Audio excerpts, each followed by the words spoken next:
皆さんは建物や街並みをスケッチする際、何か気をつけていることはありますか？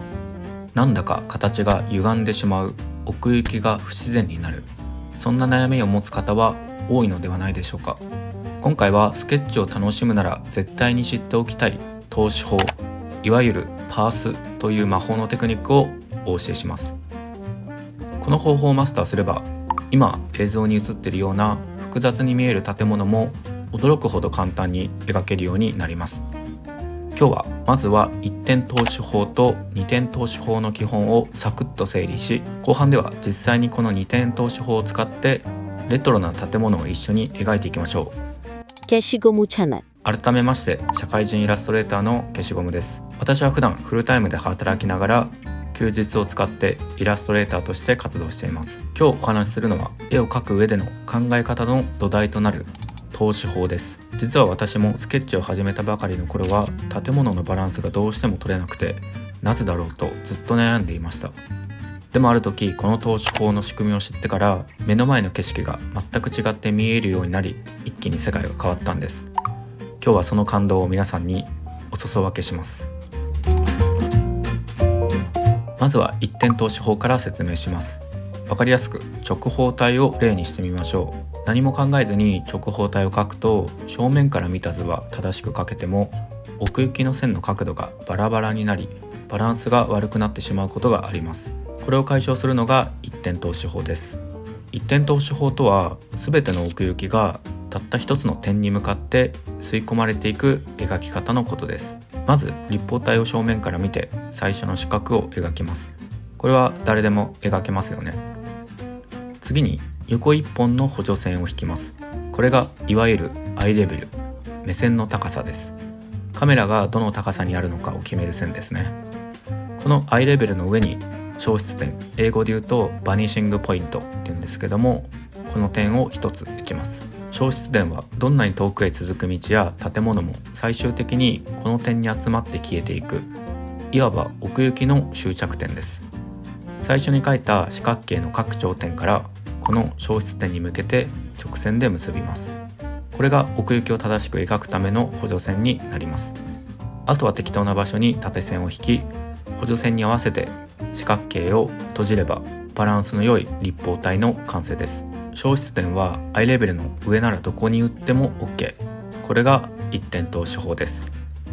今回はこの後説明する二点透視法をメインにするので実演はしませんが、一点透視法は主にまっすぐな道が続く街並みを描く際に非常に強力な武器になります。次に本日のメインディッシュ、二点透視法です。その名の通り消失点が2つある描き方です。二点透視法は建物を斜め、角から見た時に左右2つの方向へ奥行きが広がっていく描き方です。実演した方が早いので、また立方体を描いてみましょう。まずはアイレベルを横に引きます。そしてその線に直角に交わるように縦線を1本引きます。これが建物の角になります。次にアイレベルの両端に消失点を2つ打ちます。一点透視法との最大の違いはここですね。あとは先ほど描いた角の縦線の上下からそれぞれの消失点に向かって補助線を引きます。最後に左右に適当な縦線を引いて形を閉じれば立方体の完成です。この二点透視法を使えば角から見える2つの面を矛盾なく簡単に描くことができます。建築の外観スケッチにはこの技法が本当に役立ちます。私の過去のスケッチもほとんどがこの二点透視法を使って描かれています。ではいよいよ二点透視法を使ってこのレトロな建物を描いていきましょう。ここで一つ描き始める前に大切なポイントをお伝えします。今回写真はあくまでも資料として使います。模写ではないということです。窓の形や雨よけのデザイン、建物の構成などは写真を参考にしますが、パースの設定、アイレベルや消失点の位置は動画で分かりやすいように私の方で少し調整して描いていきます。ですので写真と全く同じ角度にはなりませんが、写真から情報を読み取って自分のパースの中に組み立て直すというより実践的なスケッチの工程を楽しんでいただければなと思います。コツは建物を一つの箱として考え、後から中身を分割していくことです。はい、それでは書いていきます。先ほどと同じ手順ですが、まずはアイレベルと2つの消失点を決め、建物の一番手前の角になる縦線を引きます。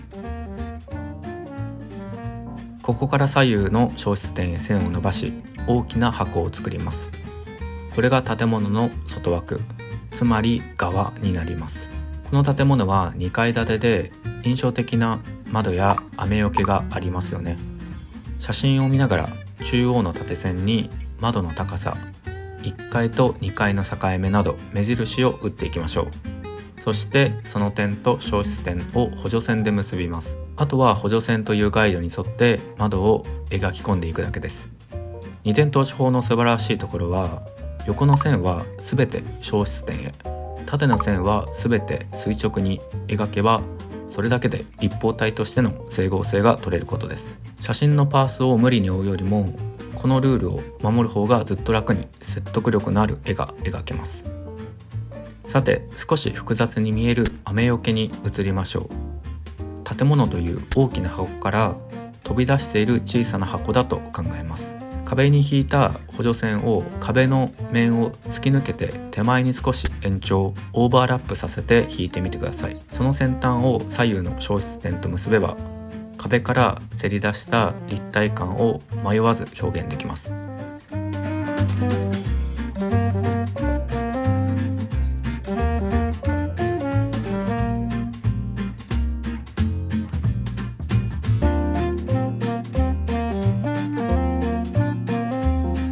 このように建物はすべて箱の集まりです。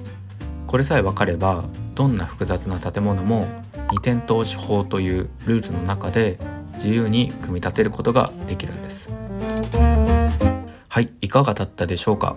今回は線画を中心に解説しましたが、今映像にあるように最後に少し着彩を加えるだけでぐっと雰囲気のあるスケッチに仕上がります。パース透視法と聞くと数学のように感じるかもしれませんが、一度覚えてしまえばあなたのスケッチを支える最強の味方になってくれます。ぜひ皆さんもお気に入りの建物を箱として捉え、スケッチを楽しんでみてください。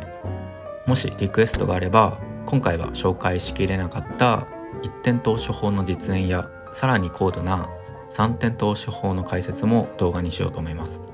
それでは今回の動画は以上です。また次の動画で会いましょう。消しゴムでした。バイバイ。